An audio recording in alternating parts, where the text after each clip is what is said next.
The books you won't put down. Grab the House of Lazenberry series by author Daniel Webb. Since his controversial interview at the Hip Hop Uncensored podcast, the books can't stay on the shelf. Grab the series, The House of Lazenberry, The House of Lazenberry 1970H, and The House of Lazenberry, A Time to Heal. Link in the description box. It's Mike Ross, also known as Mike on the Mic. He's getting ready for his upcoming 2022 comedy run. He'll be kicking it off at Benny Brand's Stress Factory Comedy Club. Caroline's on Broadway, Punchline Philly. You don't want to miss him take the stage at the DC Improv. Then he'll be coming to the Atlanta Improv and at Chocolate Sundays Comedy Show in Los Angeles, California. Promote your brand here at Viral Hip Hop News. Email me, samant@thehiphopnews.com. No, wait, let's go. For the last 8 years now. He's like, just leave America, man. We could build your house. You want a mansion? We'll build it. Wow. We'll build it. Give us $250,000 and you can have all the land you want for the next 99 years. Wow. Just get out of America. But I won't do it. I don't run. I hear you, definitely. My grandmother told me, don't run. I don't run. Yes. I don't run.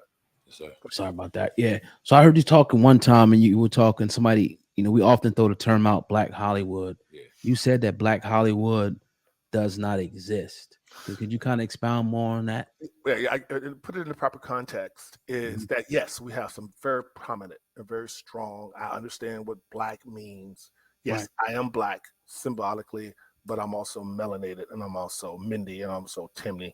I'm also know who I are and what peoples I come from, but I do not shun Blackness. I get it. But when there's a man by Stepin Fetchit, okay, yeah, created a term. He was the most powerful, the most richest star doing what he did. And he himself, when I read his book, the autobiography of Stepin Fetchit, he said he mentioned Black Hollywood as a pejorative. It was a joke because white people didn't respect him.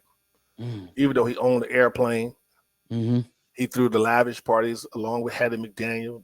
He was like LeBron James and Michael Jordan put together in Hollywood.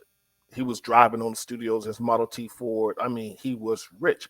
But the image that he's portrayed, although very clever, he died regretting. In fact, he had a TV show that would have been the first Cosby Show, playing a doctor. And the son, Lamont, whatever, the son that ended up playing Sanford and Son's son on Red Fox's show, Sanford and Son, Stepin Fetchit, or Mr. Perry, had hired him to be his son growing up in a wealthy home.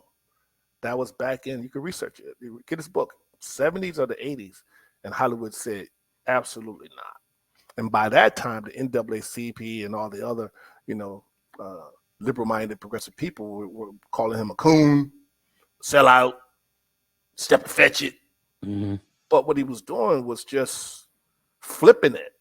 He always was clever, and if you watch him, he came off like he was dumb, but he was always getting what he needed. He was hustling, which you always still do today. But because he was so rich, his own people turned on him because of the envy and the jealousy, the power, and they had to strip him of it, and they did. He died broke. Yep. They did it to Canada Lee as well. Look him up.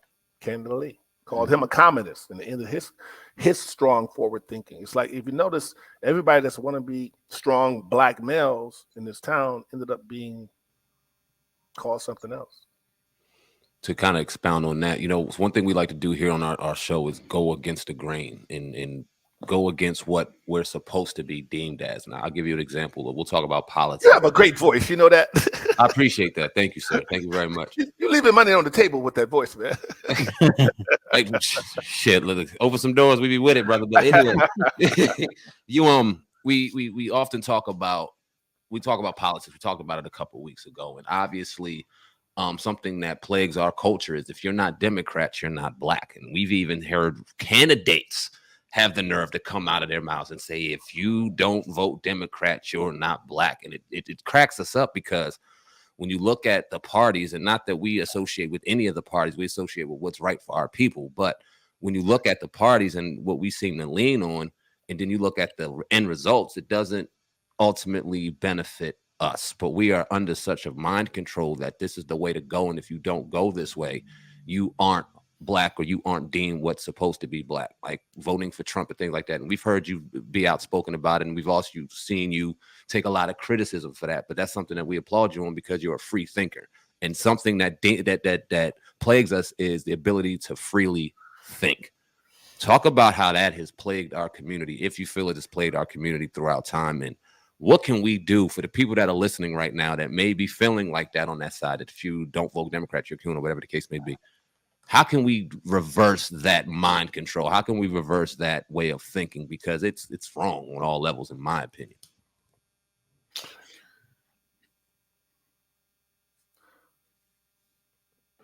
Self-preservation is real. I have to be very careful what I say because I got to sell this movie. Yes, sir. I will say this. It's a carryover from slavery. I think the trauma, the PTSD that we now call it, is so endemic. It's almost in our DNA. The level of trauma of those 400 years that people don't want us to keep talking about, right? Want us to forget. Mm-hmm. If you go back to Steve McQueen's movie with the one factor Chiwetel Ejiofor in 12 Years a Slave, he's being punished and he's halfway lynched, just enough to send a message and have his tippy toes in the mud, right? But he's still lynched. In that scene, you will find several women and other people that wanted to reach out and help him. Some would put water on his ashen lips, cracked lips from being held in the sun for days like that. Wanted to give him some water. And then in the scene, you would see the other slaves like, get away from him. Don't go near him. Don't go near him. You help him. You're gonna get us all killed. Mm-hmm. Imagine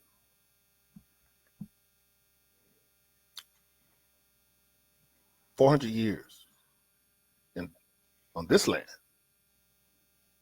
according to history, right?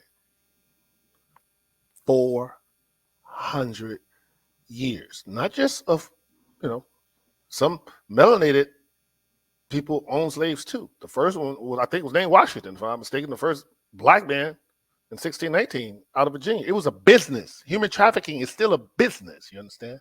Yes, sir. It's like crack cocaine. Slavery is still happening right now as we speak. Okay? It's just under a different name. Right? But when you traumatize people, well, they have that imagery of knowing, if I help him, then they're going to hurt me.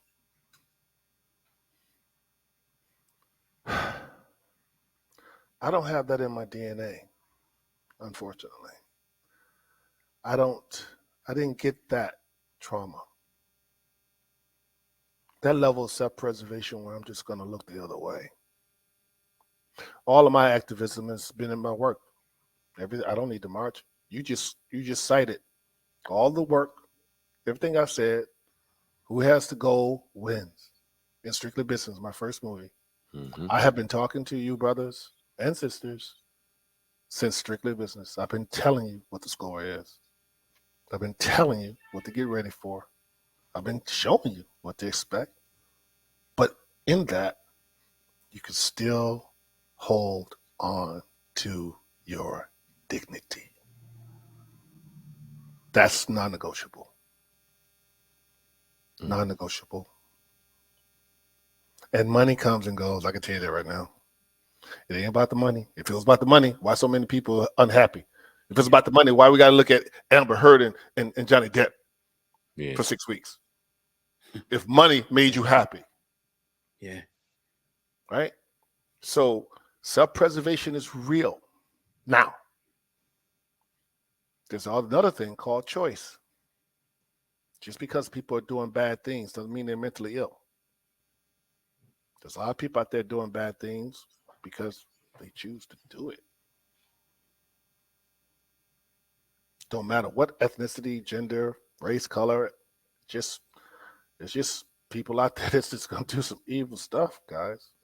And I think a lot of people are, genuinely good people. We just don't want to accept that. But if we look at mankind and the history of humankind, like my movie, I got a lot of trees. A tree, you don't see a bonsai tree or different species of tree, or you don't see a rose uprooting itself and attacking the daffodils. Talk about, we roses up in here. You just don't see that shit. Right. And I know people are like, oh, come on, man, he's oversimplifying it. But what plants do you see, even the poisonous ones, attacking other plants? Other than Lord of the Rings, what trees do you see walking around killing people? They know their purpose. Until we as a peoples remember our history and know our purpose from the past to the present to the future. I talked about this in my documentary, Bound, African versus African Americans. It's a choice. Out of convenience, out of fear, out of laziness, it's a choice. And it's a penalty. You got to be strong enough to take it. And if you believe in anything that's filled with light, you will survive. You one day you will live to be, talking to, Sam and his cousin, in a positive. It's possible to have love in your heart, to be educated. It's okay. It's cool. To travel. If I could give a gift to everyone in the world, it would be the gift of travel, man. I would. Yeah. Wouldn't be money. I would just put you on the plane until you just stop. You couldn't take it no more. Yeah, definitely. So you can see how the rest of the world lives and lives, right? So, yes, is America one of the greatest countries I've ever lived in? 100%. It is. It is. It is. I've lived all around the world. I love being in the United States of America. I love the freedoms that we take for granted because I've been in other countries. I lived in Korea. I lived in Japan. I haven't been to China yet. I've been invited. Got a huge fan base in China. But I'll get there at some point, right? But it's a choice. And conversations like this, hopefully, and the next generation and your audience will hear my words and know that I'm being authentic. I'm not making this up. This is my life. I know the choices I've made is going to give me pushback. It's going to be a penalty for it. I know that. But it's the truth. Mm-hmm.